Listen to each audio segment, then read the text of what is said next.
ഒരാൾ വിശുദ്ധനാകാൻ, ഒരാൾ നല്ല മനുഷ്യരായി തീരാനുള്ള 4 വഴികളെ പറ്റിയാണ് പറയുന്നത്. അതിൽ ഒന്നാമത്തെ വഴി ഇതാണ്, അത് ജ്ഞാനത്തിന്റെ വഴിയാണ്. എന്താണ് ജ്ഞാനം എന്ന് പറഞ്ഞാൽ?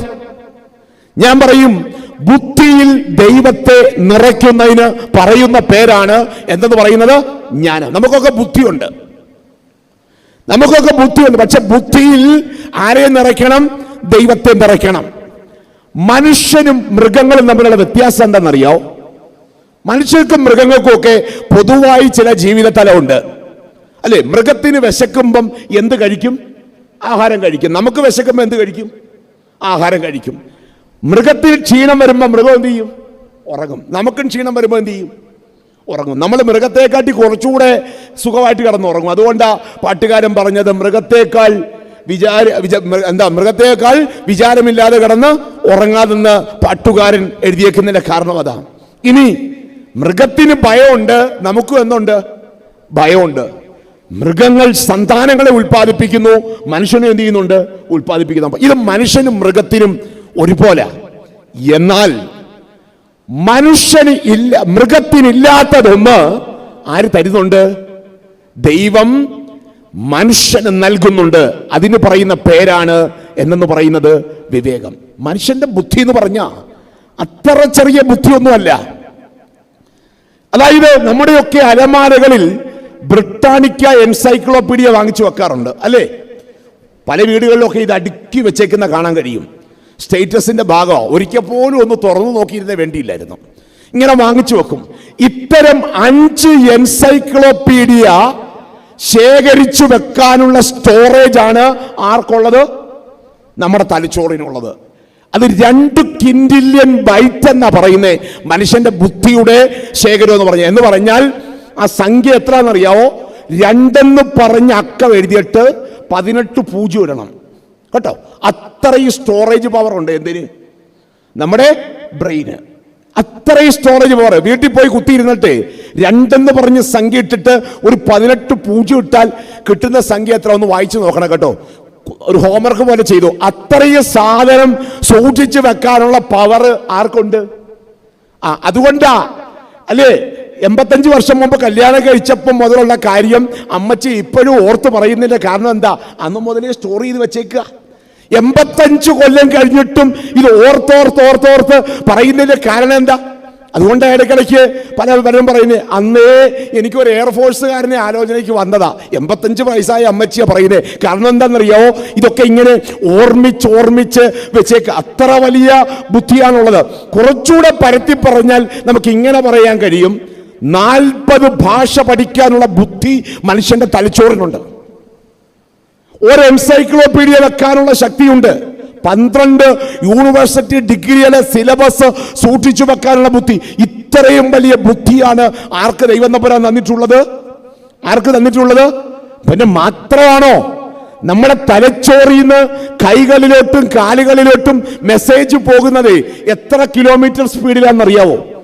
268 മൈൽ സ്പീഡിലാണ് ഏകദേശം നമ്മുടെ തലച്ചോറിൽ നിന്ന് കൈയിലേക്കും കാലിലേക്കും ഒക്കെ മെസ്സേജ്. അതുകൊണ്ടാ കൈ പൊക്കാനെന്ന് പറയുമ്പോഴത്തേക്ക് നമ്മൾ എന്ത് ചെയ്യും? പൊക്കും, അല്ലെ? നടക്കാനെന്ന് ചിന്തിക്കുമ്പോഴേ നമ്മുടെ കാലെന്ത് ചെയ്യും?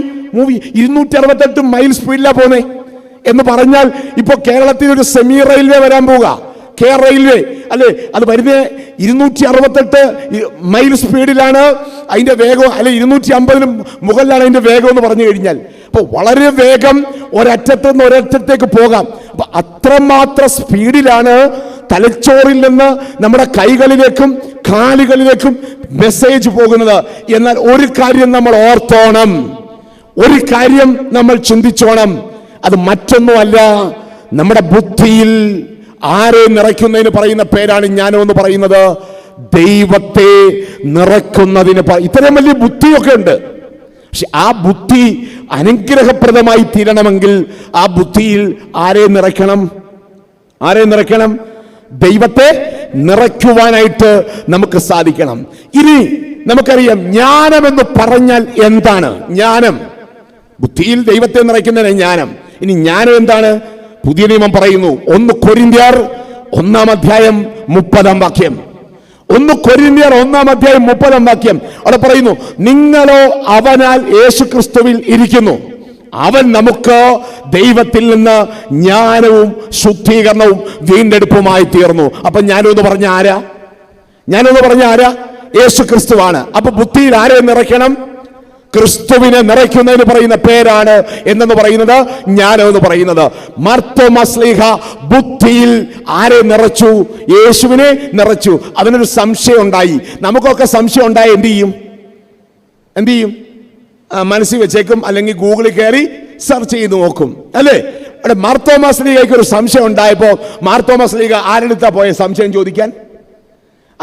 കർത്താവിന്റെ അടുത്ത അവൻ സംശയം തീർക്കുന്നത്. ഓതന്റിക് ആയിട്ടുള്ള സ്ഥലത്താണ് മാർത്തോമാ ശ്ലീഹ തന്റെ സംശയം തീർക്കുന്നത്. നമ്മളോ ഇന്ന് പലരും ഏറ്റവും വലിയ കുഴപ്പം, സംശയം ഉണ്ടായാൽ മനസ്സിൽ വെച്ച് പരിഹരിക്കാൻ ശ്രമിച്ച് ജീവിതം കുഴപ്പമാക്കുന്ന ഒരു ലോകത്താണ് സംശയ നിവാരണത്തിന്റെ പുതിയ വഴി മാർത്തോമാ ശ്ലീഹ നമ്മളെ പഠിപ്പിക്കുന്നത്. അപ്പൊ ഒരു കാര്യം ഉറപ്പാണ്, നമ്മുടെ ബുദ്ധിയിൽ നമ്മൾ ആരെയും നിറയ്ക്കുന്നതിന് പറയുന്ന പേര് ഞാനത് പറയുന്നത് യേശുവിനെ.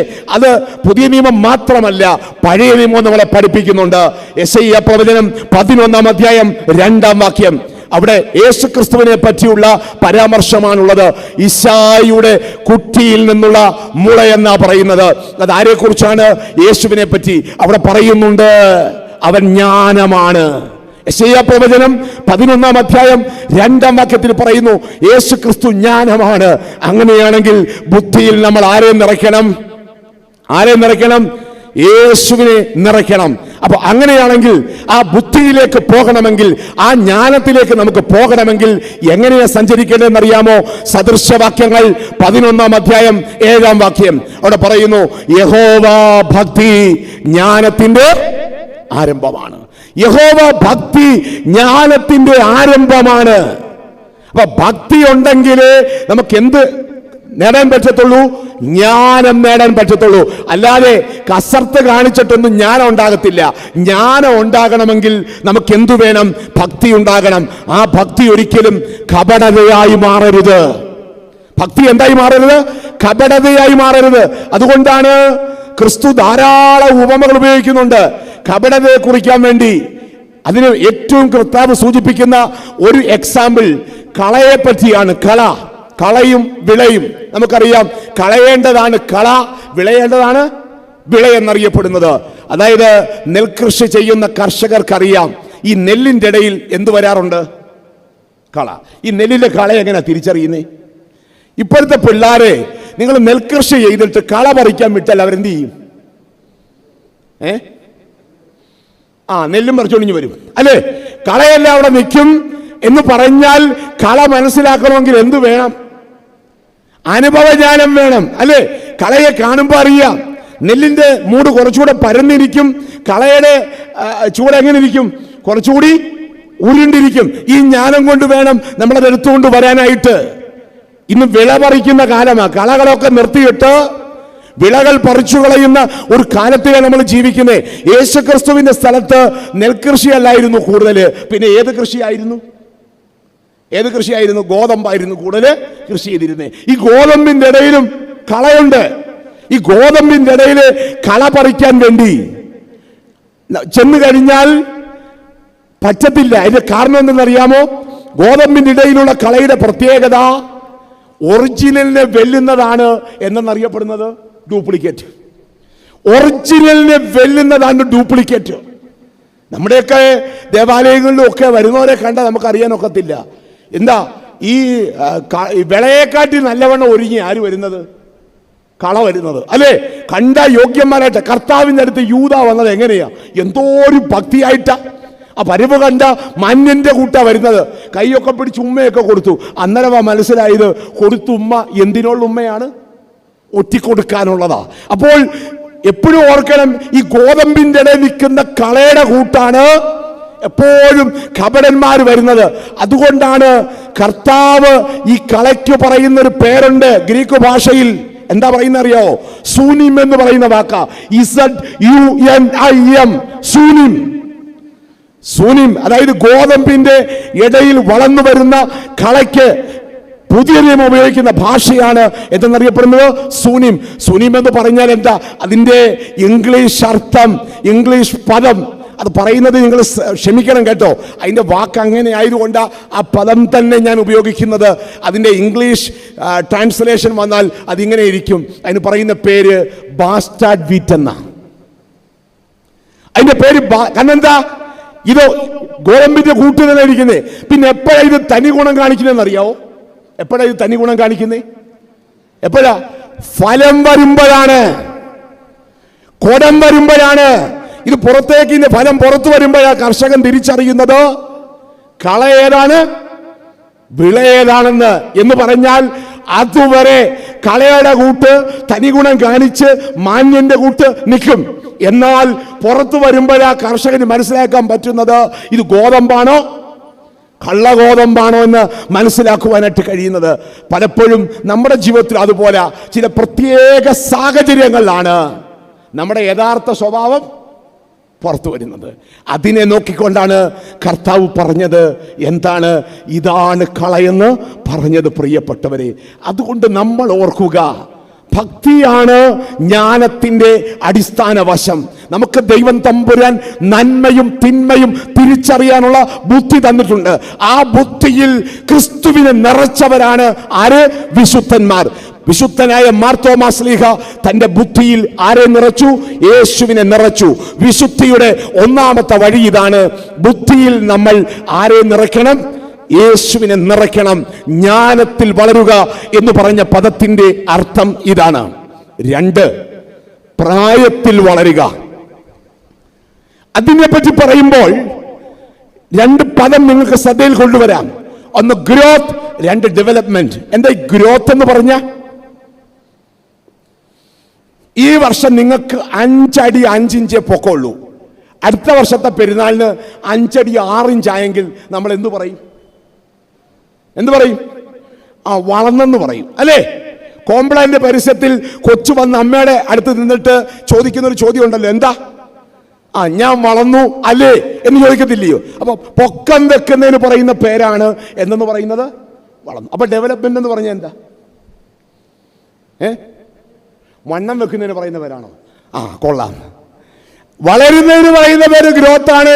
വണ്ണം വെക്കുന്നതിന് അപ്പം നമുക്കിപ്പോൾ ഉണ്ടാകുന്ന എന്താ? ഗ്രോത്ത് ആണോ ഡെവലപ്മെന്റ് ആണോ?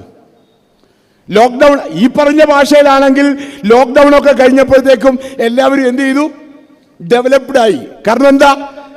വീട്ടിൽ ലോക്ക്ഡൗണിൽ നിന്ന് പാചകം ചെയ്ത് കഴിച്ച് വണ്ണം വെച്ചുകൊണ്ടിരിക്കുക. ഡെവലപ്മെന്റ് എന്ന് പറഞ്ഞാൽ വണ്ണം വെപ്പല്ല, പിന്നെ എന്താണ്? ഒരു മനുഷ്യന്റെ സമഗ്രമായ വളർച്ച, ആത്മീയമായും ശാരീരികമായും മാനസികമായുമുള്ള ഹോളിസ്റ്റിക് വളർച്ചയ്ക്ക് പറയുന്ന പേരാണ്, സമഗ്രതയ്ക്ക് പറയുന്ന പേരാണ് എന്നു പറയുന്നത് ഡെവലപ്മെന്റ് എന്ന് പറയുന്നത്. അപ്പൊ പ്രായത്തിൽ വളരുക എന്ന് പറഞ്ഞാൽ അതിന് അർത്ഥം മനസ്സിലാക്കണമെങ്കിൽ 2 കാര്യങ്ങൾ നിങ്ങളിലേക്ക് കൊണ്ടുവരാം. യേശു ക്രിസ്തു 40 ദിവസം ഉപവസിക്കാൻ പോയിട്ട് തിരിച്ചു വരുമ്പം സ്വീകരിക്കാൻ ഒരാൾ നിന്നായിരുന്നല്ലോ. ആരാ നിന്നത്? സാത്താൻ. ആദ്യം കാണിച്ചെന്താ? കല്ല്. എന്നിട്ട് പറഞ്ഞു എന്താക്കാൻ പറഞ്ഞു? അപ്പമാക്കാൻ. ക്രിസ്തു പറയുന്നുണ്ട് മനുഷ്യൻ അപ്പം കൊണ്ടും മാത്രമല്ല പിന്നെ എന്തുകൊണ്ട് വളരുന്നു? ദൈവത്തിന്റെ വായിൽ നിന്ന് വരുന്ന സർവവചനം കൊണ്ട്. എന്ന് പറഞ്ഞാൽ മനുഷ്യന്റെ വളർച്ച സമഗ്രമാകുന്നത് കേവല ഭക്ഷണം കൊണ്ട് മാത്രമല്ല, ദൈവവചനം കൊണ്ടുമാണ്. അങ്ങനാണെങ്കിൽ ഞാൻ അതിന് കൊടുക്കുന്ന ഒരു നിർവചനം ഇതാണ്: മന്നായിൽ നിന്ന് ജീവന്റെ അപ്പത്തിലേക്കുള്ള വളർച്ചയാണ് ഇവിടെ ഉദ്ദേശിക്കുന്നത്. മന്നായിൽ നിന്ന് ജീവന്റെ അപ്പം. എന്താ മന്ന എന്ന് പറഞ്ഞാൽ? പുറപ്പാട് പുസ്തകം 16-ാം അധ്യായത്തിൽ മന്നായെ പറ്റി രേഖപ്പെടുത്തിയിട്ടുണ്ട്. ഞാൻ പറയും മന്ന പിറുപിറുക്കലിന്റെ അപ്പം കൂടിയാണ്. കാരണം എന്താണെന്നറിയാവോ? മന്ന എന്തുകൊണ്ടാണ് പിറുപിറുക്കലിന്റെ അപ്പമാകുന്നേ? ഈ ജനം മരുഭൂമിയിലായിരുന്നപ്പോൾ അവർക്ക് വിശന്നപ്പോൾ അവരെന്ത് ചെയ്തു? പിറുപിറുത്തപ്പോഴ മോശ ദൈവത്തോട് ചോദിക്കുന്നതും ദൈവം എന്ത് കൊടുക്കുന്നതും? മന്ന കൊടുക്കുന്നതും. മന്ന എന്ന് പറഞ്ഞാൽ അതിന്റെ പ്രത്യേകത വൈറ്റ് ക്രിസ്റ്റൽ നിറമാണ്. ഗ്ലൂക്കോസിന്റെ 2 മോളിക്യൂൾ ചേർന്ന് വരുന്ന റിച്ച് ഫുഡാണ് എന്നറിയപ്പെടുന്നത് മന്ന. അപ്പൊ ദൈവം കൊടുക്കുന്ന ഭക്ഷണം എന്ന് പറഞ്ഞാൽ മോശപ്പെട്ട ഭക്ഷണമാണ് കൊടുക്കുന്നത് അല്ല. ജനം പിറുപിറുത്തപ്പോൾ ദൈവം അവർക്ക് എന്തു കൊടുത്തു എന്നാ പറഞ്ഞത്? റിച്ച് ഫുഡാണ് കൊടുത്തത്. ദൈവത്തിനറിയാം ഇത്രയും റിച്ച് ഫുഡ് കഴിച്ച് ജോലി ചെയ്യാതെ ചുമ്മാ ഇങ്ങനെ ഇരുന്നാൽ എന്ത് വർദ്ധിക്കാൻ കാരണമുണ്ട്? എന്ത് കൂടും? ഇത്രയും റിച്ച് ഫുഡ്, കാർബോഹൈഡ്രേറ്റ് കൂടുതലുള്ള ഫുഡാ. ഇത് കഴിച്ചാൽ എന്ത് കൂടും? ഡയബറ്റീസ് ഉണ്ടാകാം, മറ്റു കുഴപ്പങ്ങളൊക്കെ ഉണ്ടാകാം. അപ്പോൾ ദൈവം എന്ത് ചെയ്തെന്നറിയാമോ? അവർക്ക് ഡയറ്റിംഗ് കൊടുത്തു. എന്താ ഡയറ്റിംഗ് കൊടുത്തത്? മന്ന നല്ല ടേസ്റ്റി ഫുഡാണ്, റിച്ച് ഫുഡാണ്. നമുക്ക് ഇങ്ങനൊരു ഫുഡ് കിട്ടിയാൽ നമ്മൾ എന്ത് ചെയ്യും? ദൈവം എന്ത് ചെയ്യുന്ന അറിയാമോ? അവർക്ക് ഡയറ്റിംഗ് കൊടുത്തു. ഡയറ്റിംഗ് എത്ര കൊടുത്തത്? ഒരു ദിവസം ആരോഗ്യശേഷിയുള്ള ഒരാൾക്ക് എത്ര കഴിക്കാന്നാ പറഞ്ഞേ? എത്ര കഴിക്കാന്നാ പറഞ്ഞേ? വീട്ടിൽ പോയി വായിക്കണം കേട്ടോ. പുറപ്പാട് പുസ്തകം 16 അധ്യായത്തിലുണ്ട്. എടങ്ങഴി. എടങ്ങഴി എന്ന് പറഞ്ഞാൽ എത്ര നാഴിയാ? 4 നാഴിയാണ് എടങ്ങഴി. കൊച്ചുങ്ങൾക്കൊക്കെ പഠിപ്പിച്ചു കൊടുക്കണം കേട്ടോ. 4 നാഴിയാണ് എന്തെന്ന് പറയുന്നത്? അപ്പോൾ ഒരാൾക്ക് ഒരു ദിവസം കഴിക്കാവുന്ന മന്നായുടെ അളവ് എത്രയാണ്? എടങ്ങഴിയാണ്. പക്ഷേ ഫ്രീ ആയിട്ട് കിട്ടുന്നതല്ലേ, സൗജന്യമായിട്ട് കിട്ടുന്നതല്ലേ? നമ്മുടെ സർക്കാരിൻ്റെ ഏതെങ്കിലും ഒരു സാധനം സൗജന്യമായിട്ട് കൊടുക്കുന്നതെന്ന് അറിഞ്ഞാൽ റേഷൻ കടയുടെ മുമ്പിലെ തെള്ളെന്തായിരിക്കും എന്ന് പറഞ്ഞതുപോലെ മന്ന ഫ്രീ ആയിട്ട് കൊടുത്തപ്പോൾ ആൾക്കാർ എന്തുകൊണ്ട് പോയെന്നറിയാവോ? എന്തുകൊണ്ട് പോയി?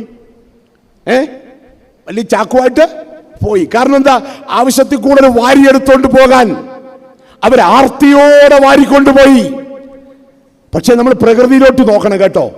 സിംഹത്തിനൊക്കെ, ഒരു കാട്ടുപോത്തിനെ പിടിച്ച സിംഹം എന്താ ചെയ്യുന്നതെന്ന് അറിയാവോ? എന്താ ചെയ്യുന്നേ? അടിച്ചവിടെ ഇട്ട് അതിന് ആവശ്യമുള്ള കഴിച്ചിട്ട് ഇട്ടിട്ട് പോകും. പിന്നെ ബാക്കിയൊക്കെ ആര് കഴിക്കും? കഴുകനോ ചെന്നായോ ഒക്കെ വന്ന് കഴിക്കും. ഇനി നമ്മൾ ആ കാട്ടുപോത്തിനെ പിടിക്കുന്നെങ്കിൽ എന്ത് ചെയ്യും? ആവശ്യമുള്ള എടുത്തിട്ട് ബാക്കിയല്ല എവിടെ കയറ്റി വെക്കും? കാരണം വീടിനെക്കാട്ടി വലിയ ഫ്രിഡ്ജാണ് ഇപ്പോൾ വെച്ചേക്കുന്നത്. ഈ സാധനം എല്ലാം കൊണ്ടുവന്ന് അടുക്കി ഏതിനകത്ത് വെച്ചേക്കും? നമ്മുടെ ചെറുവരലെങ്ങാനും ഫ്രിഡ്ജിന്റെ ഡോറയിലൊന്ന് തട്ടിയ പല വീടിൻ്റെയും വീട്ടിലിരിക്കുന്ന ഫ്രിഡ്ജ് എന്ത് ചെയ്യും? തള്ളി പുറത്ത് വരും. ഒരു നല്ല സാധനം കിട്ടിയാൽ പണ്ടൊക്കെ പങ്കുവെക്കുമായിരുന്നു, കേടാവുമെന്ന് പറഞ്ഞല്ലേ. ഇപ്പം അതില്ല. ഉള്ളതിൽ എന്ത് ചെയ്യും? ഈ പല മനുഷ്യരും ആഴ്ചവട്ടത്തിന് 1-ാം നാൾ വെക്കുന്ന ഭക്ഷണമാണ് എത്ര നാൾ വരെ കഴിച്ചുകൊണ്ടിരിക്കുന്നത്. അപ്പൊ ഇത് വാങ്ങിച്ചിങ്ങനെ ശേഖരിച്ചു വെക്കും. പക്ഷേ ഇവിടെ ഇതാ ചാക്കിനകത്ത് വാരിക്കൊണ്ട് വെച്ചു. പിറ്റേന്നായപ്പോ നാറാൻ തുടങ്ങി. അർഹതയില്ലാത്തത് കൂട്ടിവെച്ചാൽ എന്ത് ചെയ്യും? ജീർണിക്കും. അർഹതയില്ലാത്തത് ചേർത്ത് വെച്ചാൽ ജീർണിക്കും. ദൈവം തമ്പുരാൻ പഠിപ്പിക്കുന്ന പാഠവാ. എടങ്ങഴി വാരാൻ പറഞ്ഞെടുത്ത് അന്യായമായി നമ്മുടെ കയ്യിൽ എന്തെങ്കിലും ഉണ്ടെങ്കിൽ അത് ഉതകത്തില്ല പ്രിയപ്പെട്ടവര്, അത് ജീർണിച്ചു പോകും. അപ്പോൾ ജീർണിച്ചപ്പോൾ അവരുടെ മനസ്സിൽ അടുത്ത സംശയം. എന്താ സംശയം എന്നറിയോ? ശാബത്ത് വരുമ്പോൾ ഞങ്ങൾ എന്താ ചെയ്യുന്നത്? ശാബത്ത് വരുമ്പോൾ എന്ത് ചെയ്യും? അപ്പൊ ദൈവം തമ്പുരാൻ പറഞ്ഞു, നീ ഒരു കാര്യം ചെയ്യ്, ശാബത്തിന്റെ തലേന്ന് നീ 2 എടങ്ങഴി വാരിക്കോ. അപ്പൊ അവരുടെ മനസ്സിലൊരു ഡൗട്ട് ഉണ്ടായി കാണും. എന്താ, ഞങ്ങൾ ചാക്കിനകത്ത് വാരി വെച്ചപ്പോ കേടായി പോയല്ലോ, അതുകൊണ്ട് ഇതും കേടായി പോവോ? അവർ 2 എടങ്ങഴി വാരി വെച്ചു.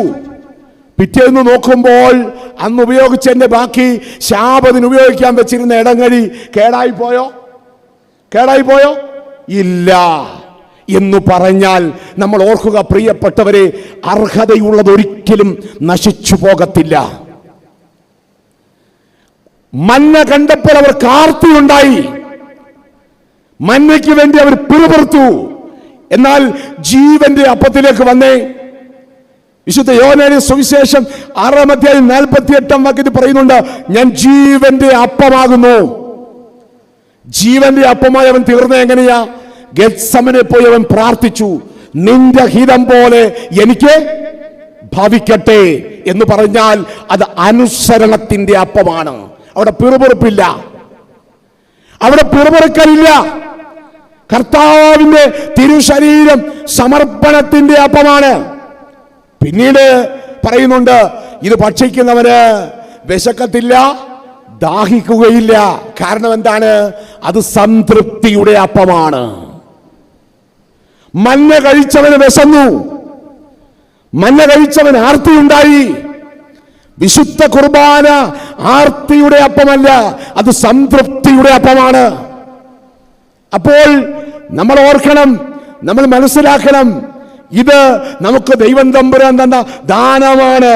അതുകൊണ്ട് സംതൃപ്തിയിലേക്ക് നമ്മൾ വളരണമെങ്കിൽ കർത്താവിനെ അനുഭവിച്ചറിയണം.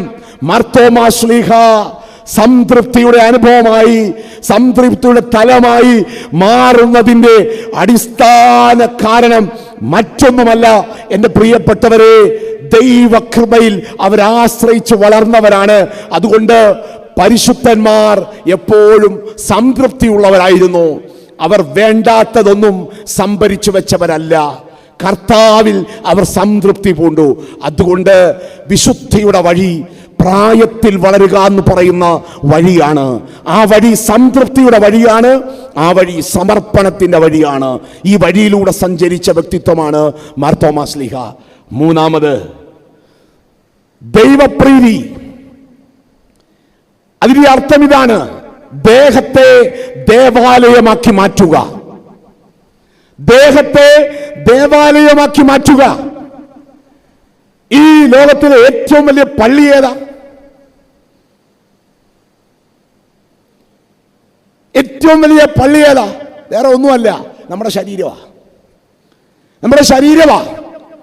ഭാരതീയ പാരമ്പര്യത്തിൽ പറയുന്നു, ഈ ശരീരം ഉണ്ടായത് 7 ധാതുക്കൾ മുഖേനയാ.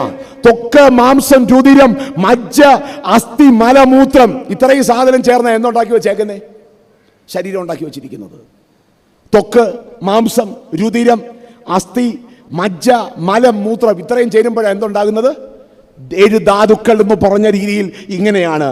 എന്നാൽ നമ്മുടെ ശരീരം എന്താണെന്ന് വിശുദ്ധ വേദപുസ്തകം നമ്മളെ പഠിപ്പിക്കുന്നുണ്ട്. 3 കാര്യങ്ങൾ അവിടെ മനസ്സിലാക്കിക്കൊള്ളണം. 1 കൊരിന്ത്യർ 6-ാം അധ്യായം 19-ാം വാക്യം. 1 കൊരിന്ത്യർ 6-ാം അധ്യായം 19-ാം വാക്യം.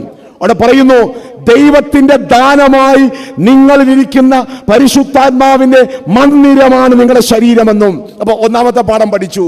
നമ്മുടെ ശരീരം എന്ന് പറഞ്ഞാൽ എന്താണ്? പരിശുദ്ധാത്മാവിന്റെ മന്ദിരമാണ്. അതുകൊണ്ടാണ് പള്ളി കൂദാശ ചെയ്യുന്നത് മൂറം കൊണ്ട, ശരീരം കൂദാശ ചെയ്യുന്നത് എന്തുകൊണ്ടാണ്? അപ്പം നമ്മുടെ ശരീരം എന്താണ്? പരിശുദ്ധാത്മാവിന്റെ മന്ദിരമാണ്. രണ്ടാമത് പറയുന്നു, നിങ്ങളുടെ ശരീരം നിങ്ങളെ വിലയ്ക്ക് വാങ്ങിയിരിക്കുന്നതിനാൽ നിങ്ങൾ നിങ്ങൾക്കുള്ളതല്ല. അപ്പം നമ്മുടെയൊക്കെ വിചാരം എന്താ? നമ്മൾ ആർക്കുള്ളയാന്ന?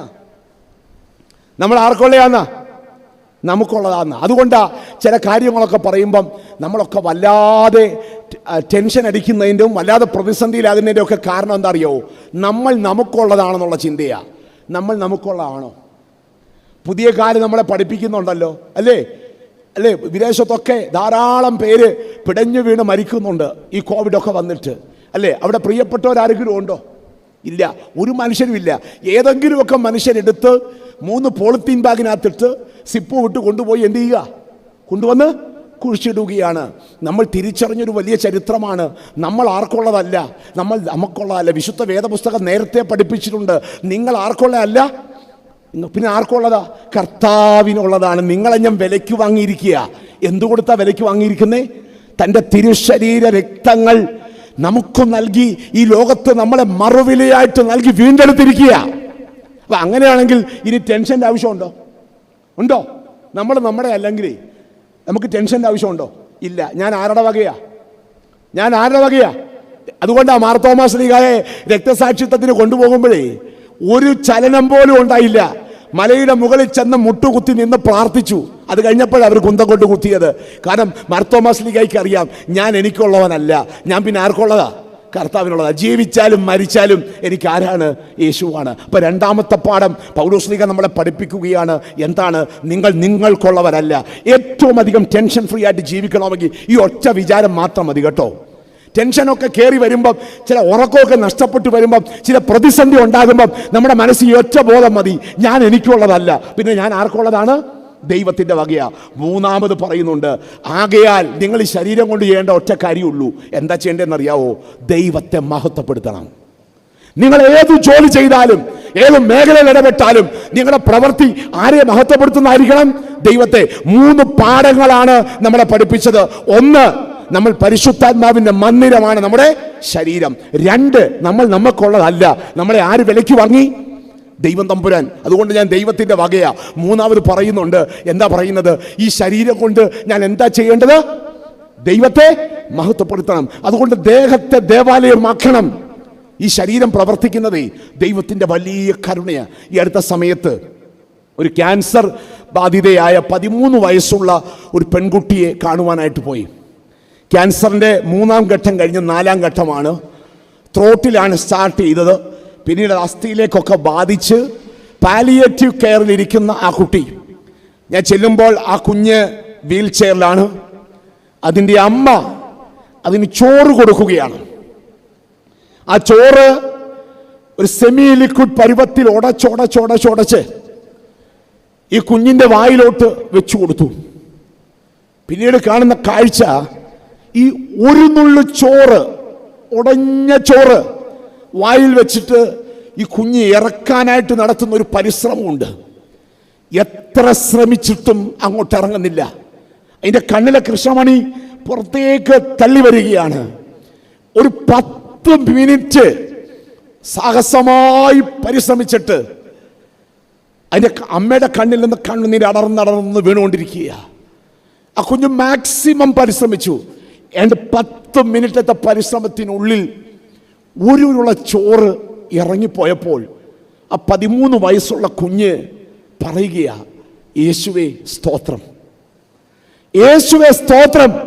ഒരുള്ള ചോറിറക്കാൻ കൃപ കിട്ടിയപ്പോൾ ആ കുഞ്ഞ് കരഞ്ഞുകൊണ്ട് ദൈവത്തോട് പ്രാർത്ഥിക്കുകയാണ്, യേശുവേ സ്തോത്രം. കാരണം തൊണ്ട മുഴുവൻ ക്യാൻസർ ബാധിച്ച് ഒരല്പം ഇറക്കാൻ കഴിയാത്ത ദുരന്താവസ്ഥയിലൂടെ കടന്നു പോകുന്ന ആ 13 വയസ്സുള്ള കുഞ്ഞ് ഒരിറക്ക് ചോറിറക്കാൻ അവസരം കിട്ടിയപ്പോൾ അവൾ പറയുകയാണ്, യേശുവേ സ്തോത്രം. പ്രിയപ്പെട്ടവരെ, ഇന്ന് എത്ര ഗ്ലാസ് വെള്ളം കുടിച്ച് ഒരിക്കലെങ്കിലും ദൈവത്തെ ഒന്ന് ഓർത്തോ? വെള്ളം ഇറങ്ങിപ്പോയപ്പോൾ നമ്മൾ സാവധാനം ഒന്ന് ഓർത്തേ. എത്ര പ്ലേറ്റ് ഭക്ഷണം ഇന്ന് കഴിച്ച് രാവിലെ മുതൽ? ഇത്രയും കൂളായിട്ട് കഴിച്ചിട്ടല്ലേ എഴുന്നേറ്റ് പോന്നേ? ദൈവത്തെ ഒന്ന് ഹൃദയം കൊണ്ട് സ്തുതിക്കാനായിട്ട് നമുക്ക് സാധിച്ചോ? ശ്വാസം ഒന്ന് നന്നായിട്ട് പിടിച്ചകത്തോട്ട് കയറ്റാൻ പറ്റിയാൽ ദൈവത്തെ സ്തുതിച്ചോണം. പ്രിയപ്പെട്ടവരെ, ഒരിറക്ക് വെള്ളം ഇറക്കാൻ കഴിഞ്ഞാൽ യേശുവേ സ്തോത്രമെന്ന് പറയാൻ കഴിയണം. ഒരിറ്റ് ഭക്ഷണം ഇറക്കാനായിട്ട് കൃപ കിട്ടിയാൽ യേശുവേ സ്തോത്രമെന്ന് പറയുവാൻ കഴിയണം. ഒരല്പ ശുദ്ധവായു കുഴപ്പമൊന്നുമില്ലാതെ അകത്തോട്ടെടുക്കാൻ കൃപ ലഭിച്ചാൽ യേശുവേ സ്തോത്രമെന്ന് പറയണം. പ്രിയപ്പെട്ടവരെ, അതുകൊണ്ടാ പറഞ്ഞത്, നമ്മൾ നമുക്കുള്ളതല്ല, ഈ ശരീരമൊന്നും നമുക്ക് സ്വന്തമല്ല. ദേഹത്തെ ദേവാലയമാക്കി കൊള്ളണം. ഒരിറക്ക് ഭക്ഷണം കഴിക്കുമ്പോൾ പോലും ദൈവത്തിന് സ്തോത്രം അർപ്പിക്കാൻ കഴിയണം. അത് ഞാൻ പറയും, ശരീരം മാത്രമല്ല കേട്ടോ, ദാനങ്ങളെയും ദൈവത്തിൻ്റെ ദാനമാണ്. എല്ലാം ദൈവത്തിൻ്റെ ദാനമാണ്. താമസിക്കുന്ന വീട് പോലും എന്ന് നമ്മൾ ചിന്തിച്ചോണം. അതുകൊണ്ടാ വിക്ടർ ഹ്യൂഗോ എന്ന് പറഞ്ഞ ഒരു എഴുത്തുകാരനുണ്ട്, കേട്ടിട്ടുണ്ടല്ലോ അല്ലേ? വിക്ടർ ഹ്യൂഗോയുടെ പ്രസിദ്ധമായൊരു നോവലുണ്ട്. ഏതാണെന്നറിയാമോ? പാവങ്ങൾ. അതിനകത്തെ കഥാപാത്രത്തെ നമുക്കറിയാം. പണ്ട് നമ്മൾ കൊച്ചു ക്ലാസ്സിൽ പഠിച്ചിട്ടുണ്ട്. അതിനകത്തൊരു കൊച്ചു കഥാപാത്രത്തിൻ്റെ പേരാണ് ജീൻ വാൽജീൻ. ഉണ്ടോ? കേട്ടിട്ടുണ്ടോ? ജീൻ വാൽജീനെ കുറിച്ച് കേട്ടിട്ടുണ്ടോ? ഉണ്ട് അല്ലേ? ജീൻ വാൽജീൻ ഒരു കൊടും കുറ്റവാളിയാ. അയാൾ ഒരു ദിവസം ജയിലിൽ ചാടുക. ഫ്രഞ്ചുകാരനായ നോവലിസ്റ്റ് വിക്ടർ ഹ്യൂഗോ. ഇന്നിപ്പോൾ ആരും ജയിലിൽ ചാടുന്നില്ല കേട്ടോ. കാരണം എന്താ? പണ്ടൊക്കെ ഒരു 10-15 വർഷം മുമ്പ് വരെയൊക്കെ ആൾക്കാർ ജയിലിൽ ചാടുന്ന വാർത്തയുണ്ടായിരുന്നു. ഇപ്പം ഏതെങ്കിലും ചാനലിൽ ആരെങ്കിലും വായിച്ചിട്ടുണ്ടോ ആരെങ്കിലും ജയിലിൽ ചാടുന്നെന്ന്? ഇല്ല. അത് സുരക്ഷാ ക്രമീകരണമൊന്നും വർദ്ധിച്ചുകൊണ്ടൊന്നും അല്ലേ കേട്ടോ. കാരണം ജയിലിനകത്തെ ജീവിതം എന്ന് പറഞ്ഞാൽ അത്ര സുന്ദരവും സ്വസ്ഥവുമായ ജീവിതമാണ്. കാരണം എന്താ? അകത്ത് ചെന്ന് കഴിഞ്ഞാൽ ഭക്ഷണത്തിന് ബുദ്ധിമുട്ടുണ്ടോ? ഇല്ല. ആഴ്ച 2 ദിവസം മട്ടൻ, 2 ദിവസം ചിക്കൻ, 4 ദിവസം മീന്, ആവശ്യത്തിന് മുട്ട, അങ്ങനെ വിഭവസമൃദ്ധമായ ഭക്ഷണം നമുക്ക് അതിനകത്തുനിന്ന് കിട്ടും. റിച്ച് ഫുഡാണ് കിട്ടുന്നത്. അപ്പോൾ ഭക്ഷണത്തിൻ്റെ കാര്യത്തിൽ സുഭിക്ഷത. ഇനി കറണ്ട് ചാർജ് അടയ്ക്കണം? വേണ്ട. ഗ്യാസിൻ്റെ ചാർജ് അടയ്ക്കണം? വേണ്ട. കല്യാണത്തിന് പോകണോ? കൂതാശയ്ക്ക് പോകണോ? ഒന്നും വേണ്ട. വേറെ കാര്യങ്ങൾ, വേറെ എന്തെങ്കിലും എക്സ്പെൻസ് ഉണ്ടോ? ഇല്ല. ഇനി ജോലി അന്വേഷിച്ച് പോകണോ? വേണ്ട. കാരണം എന്താണെന്നറിയാവോ? സോഫിസ്റ്റിക്കേറ്റഡ് ആയിട്ടുള്ള സൗകര്യമുള്ള ജോലി. ഇപ്പം ജയിലിൽ പോകുന്നവർക്കൊക്കെ ചപ്പാത്തി ഉണ്ടാക്കുക, അത് മെഷീനകത്ത് ഉണ്ടാക്കിയാൽ മതി. മെഷീനകത്ത് ബിരിയാണി ഉണ്ടാക്കുക. ഇങ്ങനെ ജോലി ചെയ്താൽ ശമ്പളമുണ്ട്. അപ്പോൾ ആ ശമ്പളം കൃത്യമായിട്ട് കിട്ടും. വാട്ടർ ചാർജ് അടയ്ക്കേണ്ട. ഇനി സെക്യൂരിറ്റി വേണോ? വേണ്ട. എന്താ? കേരള അല്ലെ അതാത് സംസ്ഥാനത്തെ പോലീസിനെയാണ് ആർക്ക് കാവൽ വെച്ചേക്കുന്നത്? ഒരുത്തനും കയറി ഒന്നും ചെയ്യത്തില്ല. ഇത്ര സ്വസ്ഥമായിട്ട്. അത് കഴിഞ്ഞ് റിക്രിയേഷൻ, എക്സസൈസ് ചെയ്യാനുള്ള സൗകര്യങ്ങൾ, ബാക്കി എല്ലാ സൗകര്യങ്ങളും ഇത്രയും സുഭിക്ഷമായിട്ട് കഴിയാൻ പറ്റുന്ന ഒരിടം ഉണ്ടോ? ഇല്ല. അതുകൊണ്ടാ ഈ 59 കിലോകളൊക്കെ ഒരുത്തനൊക്കെ കയറി പോയിട്ട് തിരിച്ചിറങ്ങി വരുന്നത് സിനിമാ നടനെക്കാട്ടി സുന്ദരനായിട്ടാ ഇറങ്ങി വരുന്നത്. അവൻ ജീവിതത്തിൽ സ്വർഗം കാണുന്നത് എവിടാന്ന് ചോദിച്ചാൽ എവിടാ? ഇത്രയും കാലം കാണാത്ത സ്വർഗം. അതുകൊണ്ടാണ് ജയിലിൽ പോകുന്ന ഒരുത്തനും ഇന്ന് പ്രാർത്ഥിക്കാറില്ല ജയിലിൽ ചാരണേന്ന്. അവസാനം ഇറക്കി വിടുമ്പോഴല്ലോ അവൻ ഭയങ്കര വിഷമത്തോടെ ഇറങ്ങി വരുന്നത്. കാരണം എന്താ? ഇത്രയും സൗകര്യമൊന്നും ജീവിതത്തിൽ ഇനി കിട്ടാനായിട്ട് പോകുന്നില്ല. പക്ഷെ അതുപോലല്ലായിരുന്നു പഴയ കാലം. പഴയ കാലം എന്ന് പറഞ്ഞാൽ ജയിലെന്ന് പറഞ്ഞ ദുരിതത്തിന്റെ കേന്ദ്രമാണ്. അതുകൊണ്ടാണ് ജീൻ വാൽജീൻ എന്ത് ചാടിയത്? അത് കൊടും കുറ്റവാളി. ഇവൻ ജയിലിൽ ചാടി എന്നറിഞ്ഞപ്പോഴത്തേക്ക് നാട്ടിലൊക്കെ വലിയ വിഷയമായി. എല്ലാവരും കടകളൊക്കെ അടച്ചു. കാരണം എന്താ? ഇവൻ വരുന്നുണ്ട്, കുഴപ്പമുണ്ടാക്കും. വീടിന്റെ വാതിലുകളൊക്കെ വലിച്ചടച്ചു. എന്നാൽ ഇവൻ നോക്കുന്നുണ്ട്, ആരെങ്കിലും ഇച്ചിരി വെള്ളം കൊടുക്കുമോ, ആരെങ്കിലും ഒന്ന് സഹായിക്കുമോ? പക്ഷെ ഒരു മനുഷ്യനും സഹായിച്ചില്ല. അങ്ങനെ രാവിലെ മുതൽ നടന്ന് വൈകുന്നേരം ആയപ്പോഴേ അവൻ ക്ഷീണിച്ചു. അവസാനം അവൻ എവിടോട്ട് വരുമെന്നറിയാമോ? അവിടുത്തെ ബിഷപ്പ് ഹൗസ് ഉണ്ട്. ബിഷപ്പ് ഹൗസിലോട്ട് ഇങ്ങനെ കയറി വരിക. അന്നേരം ഉണ്ട് ബിഷപ്പ് മണിമാളികയുടെ മുകളിൽ നിൽപ്പുണ്ട്. കൂടെ 5-6 പേരും ഉണ്ട്. ബിഷപ്പ് ഒരു നല്ല മനുഷ്യനെ കേട്ടോ. അപ്പോൾ അയാൾക്ക് ഇവൻ കയറി വരുന്നെന്ന് കണ്ടപ്പോൾ അദ്ദേഹത്തിൻ്റെ മനസ്സിലൊരു കരുണയുണ്ട്. പക്ഷെ കൂടെ നിൽക്കുന്ന 3-4 എണ്ണം ഉണ്ട്. അവർ പറഞ്ഞു കൊടുക്കാണ്, ദേ അവൻ കൊടും കുറ്റവാളിയാ, അവനെ ഇങ്ങോട്ട് കയറ്റരുത്. ഇന്ന് അല്ലേലും ബിഷപ്പുമാരെയൊക്കെ വഴിതെറ്റിക്കുന്നതേ ഈ കൂടെ നിൽക്കുന്നവരാ. ഈ ബിഷപ്പുമാരെയൊക്കെ വഴിതെറ്റിക്കുന്ന കൂടെ നിൽക്കുന്നവരാ. വേണ്ടതിനൊക്കെ കൂടെ നിന്ന് പറഞ്ഞു കൊടുക്കും. നീ വേണ്ടതിനൊക്കെ പറഞ്ഞു. ഇവിടുത്തെ ബിഷപ്പിനെ വഴിതെറ്റിക്കാൻ നോക്കുക. അയ്യോ അവനെ ഇങ്ങോട്ട് കയറ്റല്ലേ, അവൻ കൊള്ളരുതാത്തവനാ, അവനെ ഒന്നും കയറ്റരുത് ഉപദേശം. പക്ഷേ ബിഷപ്പ് തൻ്റെ ബുദ്ധി കൂടെ നിൽക്കുന്നവർക്ക് വിറ്റിട്ടില്ല. അതുകൊണ്ട് ബിഷപ്പ് പറഞ്ഞു, എന്താ പറഞ്ഞത്? കയറി വരാൻ പറഞ്ഞു അല്ലേ? അവൻ കയറി വന്നു. കയറി വന്നപ്പോൾ അവനോട് ചോദിച്ചു, നിനക്ക് വിശക്കുന്നുണ്ട് അല്ലേ? അവൻ പറഞ്ഞു, തലയാട്ടി വിശക്കുന്നുണ്ട്. അപ്പോൾ ഇവർ വിചാരിച്ചു പുറത്ത് വല്ല ഇരുത്തി കൊടുക്കുമെന്ന്. ബിഷപ്പ് പറഞ്ഞു, എന്താ? അകത്ത് ഞാൻ കഴിക്കുന്ന മേശയുണ്ട്, അവിടെ അവന് വേണ്ടി ഭക്ഷണം ഒരുക്കാൻ പറഞ്ഞു. പ്രിയപ്പെട്ടവരെ, മേശ തിരുമേശയാകുന്ന എപ്പോഴാണെന്നറിയാമോ? എപ്പോഴാ? തള്ളിക്കളയുന്നവരെയും ചേർത്ത് പിടിക്കുമ്പോഴാണ് മേശ തിരുമേശയായി മാറുന്നത്. തള്ളിക്കളയുന്നവരെ ചേർത്ത് പിടിക്കുമ്പോഴാ മേശ തിരുമേശയായി മാറുന്നത്. ഒറ്റിക്കൊടുക്കുമെന്നും തള്ളിപ്പറയുമെന്നും അറിഞ്ഞിട്ടും രണ്ടെണ്ണത്തെയും ആര് കൂടിയിരുത്തി? ആര് കൂടിയിരുത്തി? കർത്താവ് കൂടിയിരുത്തി. അതുകൊണ്ടാണ് യേശുവിൻ്റെ അത്താഴം തിരുവത്താഴമായി മാറുന്നതിന്റെ കാരണം അതാണ്. തള്ളിക്കളയേണ്ടവനെ ചേർത്ത് പിടിക്കുന്ന മേശകളാണ് എന്തായി മാറുന്നത്? തിരുമേശകളായി മാറുന്നത്. അവന് വയറ് നിറച്ച് ഭക്ഷണം കൊടുത്തു. അത് കഴിഞ്ഞപ്പം അവന് തന്നെ അറിയത്തില്ല ഇനി എങ്ങോട്ടാ പോണ്ടേ. അപ്പൊ ബിഷപ്പ് പറഞ്ഞു, അദ്ദേഹത്തിന്റെ മുറിയുടെ അപ്പുറത്ത് അവിടുത്തെ VIP റൂമുണ്ട്, VIP റൂം, അവിടോട്ട് കിടക്കാൻ പറഞ്ഞു. കൂടെ നിൽക്കുന്നവരൊക്കെ ദേഷ്യത്തിൽ ആരെ നോക്കുകയാണ്? ബിഷപ്പിനെ നോക്കുക. അപ്പോൾ അവർ കേക്ക് ബിഷപ്പ് പറഞ്ഞൊരു കാര്യമുണ്ട്, എടാ ഈ അരമന എൻ്റെ വകയല്ല. ആരുടെ വകയാണെന്നറിയാവോ? യേശു ക്രിസ്തുവിൻ്റെ വകയാ. ഇവിടെ എനിക്ക് നിനക്ക് ഒരവകാശമേ ഉള്ളൂ. എടാ ഈ അരമന യേശു ക്രിസ്തുവിൻ്റെ വകയാ. ഇവിടെ എനിക്ക് നിനക്ക് എന്തേ ഉള്ളൂ? എനിക്ക് നിനക്ക് ഒരവകാശമാണ്. നമ്മുടെ വീടുകളിലൊക്കെ താമസിക്കുമ്പോൾ നമ്മൾ ഓർത്തോണം കേട്ടോ. ഇന്ന് നമ്മുടെ വീടെന്ന് പറയുമ്പം നാളെ ഇത് വിറ്റിറങ്ങി തെരുവിലോട്ട് പോകാൻ നിമിഷം മതി.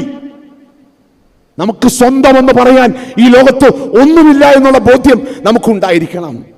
പ്രിയപ്പെട്ടവരെ, അവിടെയാണൊരു അനുഭവം രൂപപ്പെട്ടു വരുന്നത്. അങ്ങനെ അവർക്ക് ലഭിച്ച നന്മകളെയും അവരുടെ ശരീരത്തെയും ദൈവദാനമാണെന്ന് ചിന്തിച്ചവരാണ് ആര്?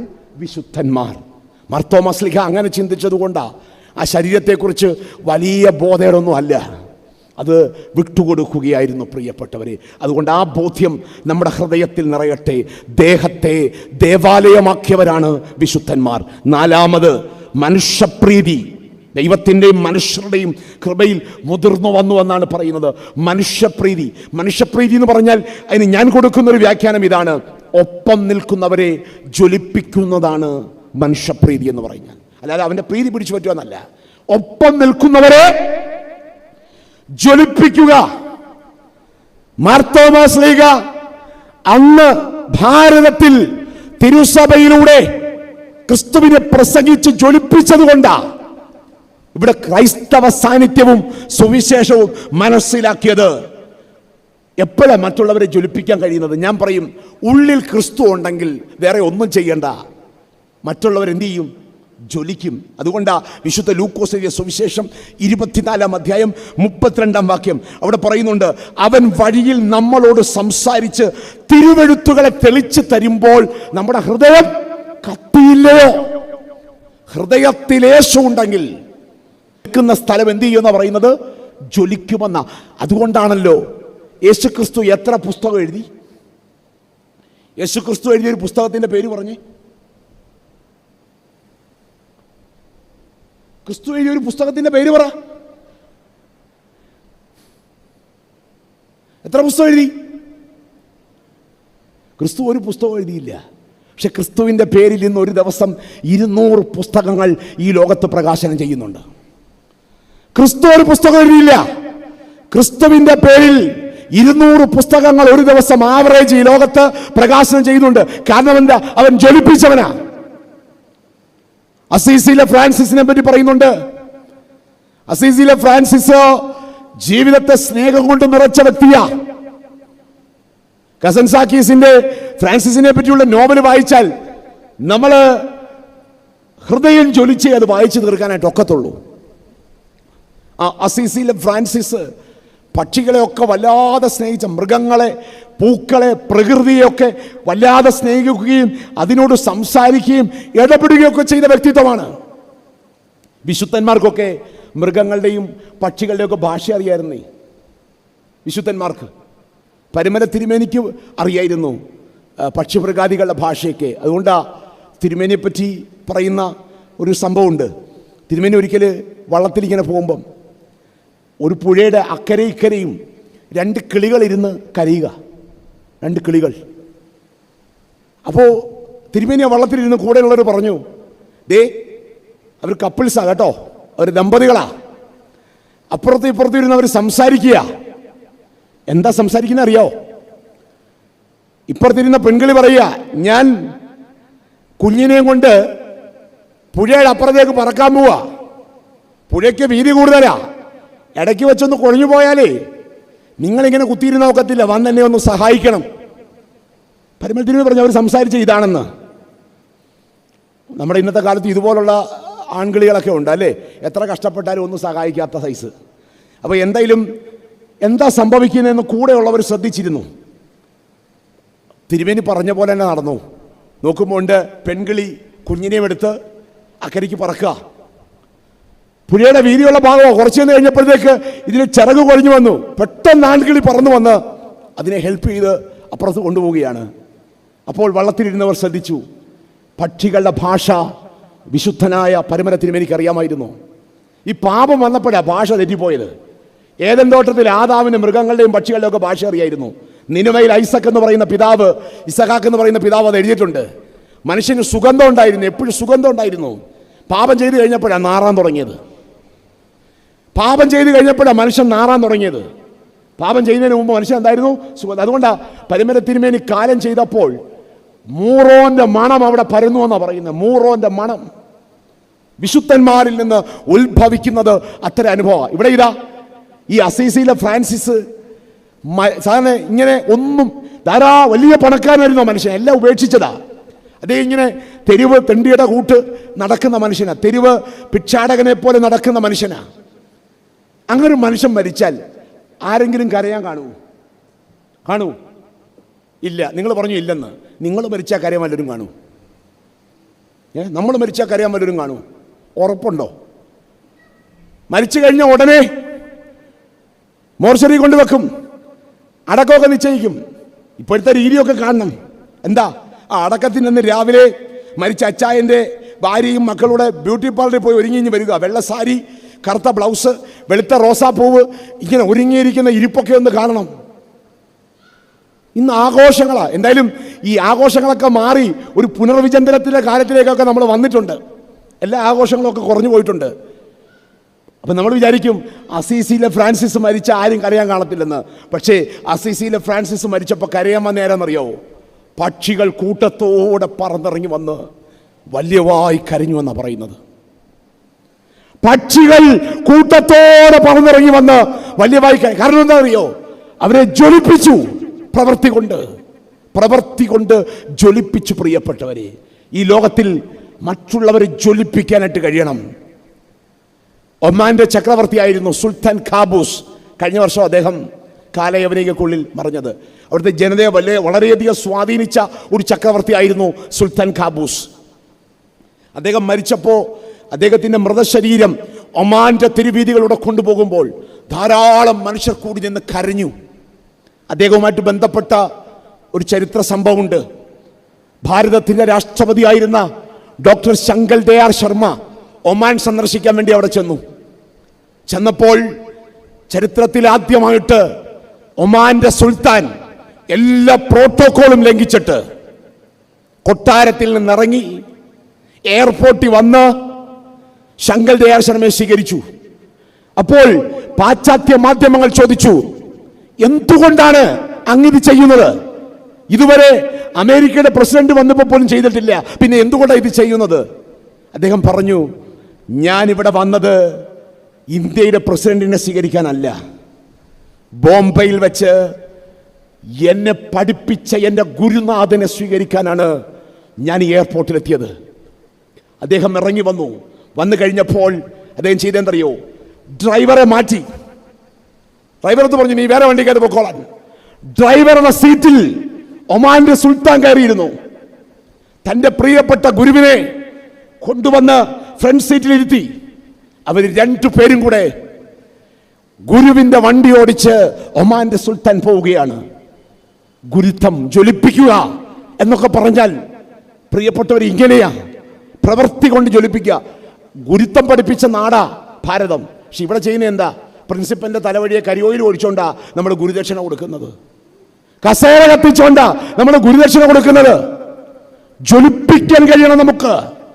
മാർത്തോമാ ശ്ലീഹ ഈ ഭാരത സമൂഹത്തെ ജ്വലിപ്പിച്ചത് സുവിശേഷത്തിന്റെ അനുഭവം കൊണ്ടാ.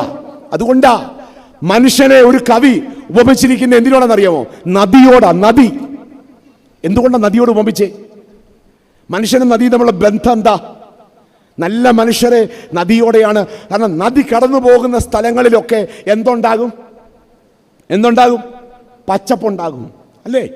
നല്ല മനുഷ്യർ കടന്നു പോകുന്നിടത്ത് എന്തുണ്ടാകും? സമൃദ്ധിയും പച്ചപ്പും ഉണ്ടാകും. നമ്മളൊക്കെ ഇന്ന് നടന്നു പോകുന്ന വഴിയിലെ മുഴുവൻ ഉള്ളതൂടെ കരിഞ്ഞു പോകും, അല്ലയോ? വേറെ ഒന്നും വേണ്ടല്ലോ. നമ്മുടെ തൊട്ടടുത്ത നമ്മുടെ ചേട്ടനും അനിയനും അടുത്തടുത്താണ് താമസിക്കുന്നേ. ചേട്ടൻ്റെ പറമ്പി നല്ല ഒന്നാന്തരം ഒരു വാഴക്കൊല പിടിച്ചു. എന്തായിരിക്കും ചേട്ടൻ ചെയ്യാൻ പോന്നേ? എന്തായിരിക്കും ചെയ്യാൻ പോന്നേ? അത് കെട്ടി അങ്ങ് എന്തിനാ പൊതിയുന്നേന്നറിയാവോ? എന്തിനാ പൊതിയുന്നേ? അതിനകത്ത് താമസിക്കുന്ന അനിയനും അനിയത്തിയാ. അങ്ങോട്ട് നോക്കിക്കഴിഞ്ഞാലേ പിന്നെ അടുത്ത കൊല്ലം എന്ത് പിടിക്കത്തില്ല. അപ്പൊ അതുകൊണ്ട് ഇങ്ങനെയൊക്കെയുള്ളൊക്കെ കെട്ടിപ്പൊതിഞ്ഞു വെച്ചേക്ക.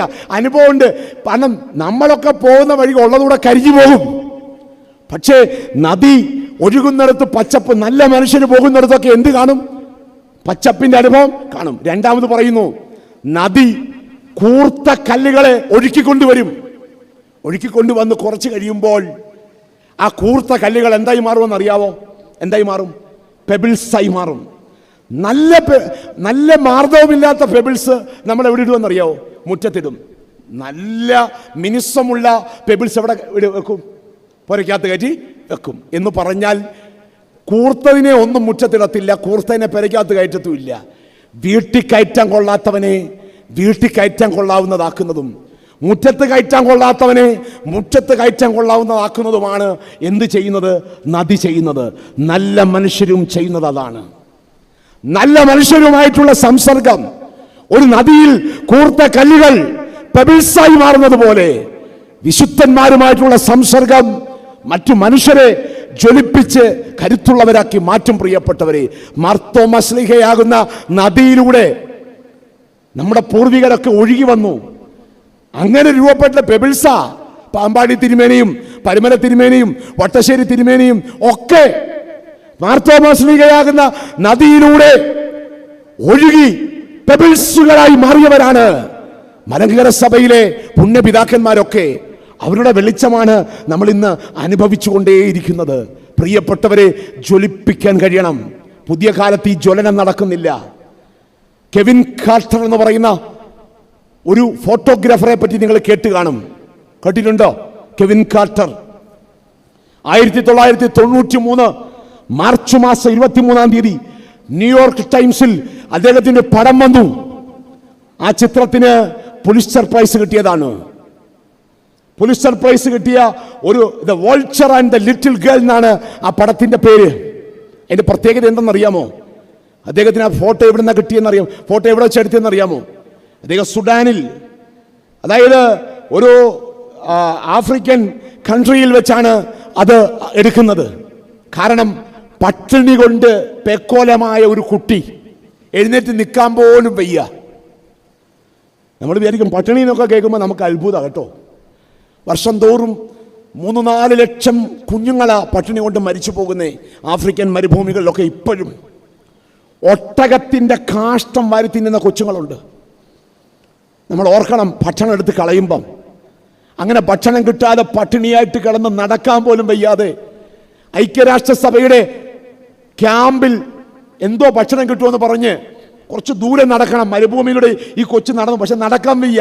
അവൻ തളർന്ന് ഒരിടത്ത് ചെന്നപ്പോൾ അങ്ങ് വീണു. അവന് ശ്വാസമുണ്ട്.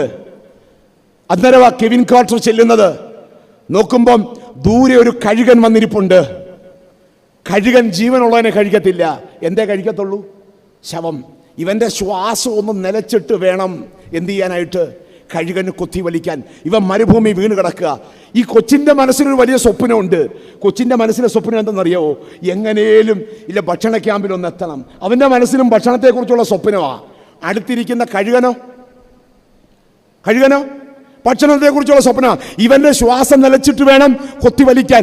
പെട്ടെന്ന് കെവിൻ കാർട്ടറുടെ ഉള്ളിലെ ഫോട്ടോഗ്രാഫർ അങ്ങ് ഉണർന്നു. അദ്ദേഹം ഒരു ക്ലിക്ക് എടുത്തു. ആ ക്ലിക്കാണ്, അത് ആൺകുട്ടിയാണെങ്കിലും ആ ചിത്രത്തിന് വന്ന പേര് ഇതാണ്, the vulture and little girl. അതിന് ഒത്തിരി അവാർഡ് കിട്ടിയ പടത്തിന്. അതിൻ്റെ ഒരു അവാർഡ് ദാന ചടങ്ങിൽ അവാർഡ് വാങ്ങിച്ചിട്ട് കെവിൻ കാർട്ടർ കഴിയാതെ പോയ ഒരു ജീവിതത്തിൻ്റെ ദുരന്തമാണ് നമ്മളവിടെ കാണുന്നത്. അതുകൊണ്ട് ഈ ചോദ്യം നമ്മളോടൊക്കെ മാർത്തോമാ ശ്ലീഹ ചോദിക്കുന്നുണ്ട്. ഞാൻ നിങ്ങളെ ജ്വലിപ്പിച്ചു, നിങ്ങളിൽ നിന്ന് ഒരു നെരിപ്പോടെങ്കിലും ഒരു തീപ്പൊരിയെങ്കിലും ഈ സമൂഹത്തിന് കൊടുക്കാനായിട്ട് കഴിയുന്നുണ്ടോ? മാർത്തോമാ ശ്ലീഹയുടെ പെരുന്നാൾ ഉയർത്തുന്ന ഏറ്റവും വലിയ ചലഞ്ച് അതാണ്. മാർത്തോമാ ശ്ലീഹ പറയുകയാണ്, ഞാൻ ഈ ഭാരതത്തെ സുവിശേഷം കൊണ്ട് ജ്വലിപ്പിച്ചു, നിങ്ങളെയൊക്കെ ജ്വലിപ്പിച്ചു. നിങ്ങൾക്ക് ധാരാളം പിതാക്കന്മാരെയും പ്രാർത്ഥനകളെയും നിങ്ങൾക്ക് ലഭിച്ചു. യേശുവിൽ നിങ്ങൾ പുതിയ സൃഷ്ടിയായി. പക്ഷേ പുതിയ തലമുറയോട് മാർത്തോമാ ശ്ലീഹ ചോദിക്കുന്ന ഒരേ ഒരു ചോദ്യമാണ്, നിങ്ങൾക്ക് ഞാൻ ജീവിതമാകുന്ന പന്തം തന്നു, ഒരു തീപ്പൊരിയെങ്കിലും പേറുവാൻ നമുക്ക്